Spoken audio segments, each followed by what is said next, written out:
रेखा गुप्ता दिल्ली की नई सीएम बन चुकी हैं और दिल्ली सरकार में विभागों का बंटवारा भी हो चुका है।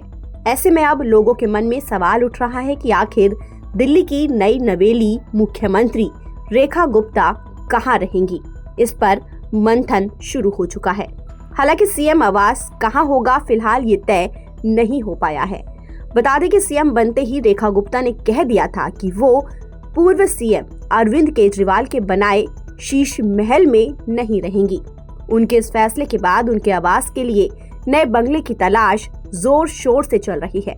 दिल्ली की मुख्यमंत्री रेखा गुप्ता का बंगला तय करने के लिए फिलहाल सीएम स्टाफ के पास 3 ऑप्शन हैं। दिल्ली के पीडब्ल्यूडी और दिल्ली सरकार के सूत्रों के मुताबिक सीएम रेखा गुप्ता को बंगलों के लिए कुछ ऑप्शन दिए गए हैं। सीएम ऑफिस का स्टाफ इन बंगलों का दौरा भी कर चुका है, जिसके बाद अब दिए गए विकल्पों में से किसी एक बंगले को फाइनल करने की प्रक्रिया जारी है।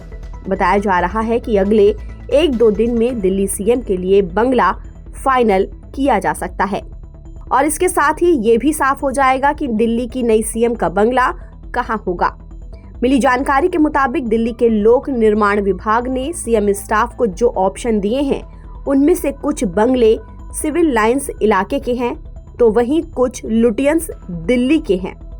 अब दिल्ली सीएम को तय करना है कि वो किस बंगले में रहती हैं। बता दें कि लुटियंस दिल्ली और सिविल लाइंस दोनों ही दिल्ली के वीवीआईपी इलाके हैं। दिल्ली का लुटियंस इलाका बेहद खास है क्योंकि यहीं राष्ट्रपति भवन से लेकर कई केंद्रीय मंत्रियों के आवास और सचिवालय समेत कई सरकारी दफ्तर हैं और इस इलाके को देश की प्रशासनिक शक्ति का केंद्र माना जाता है। तो वहीं दिल्ली का सिविल लाइंस इलाका, जहां अब तक दिल्ली के सीएम का आधिकारिक आवास हुआ करता था। दिल्ली के उपराज्यपाल समेत आम आदमी पार्टी की सरकार के तमाम मंत्रियों को भी इस इलाके में ही बंगला अलॉट किया गया था।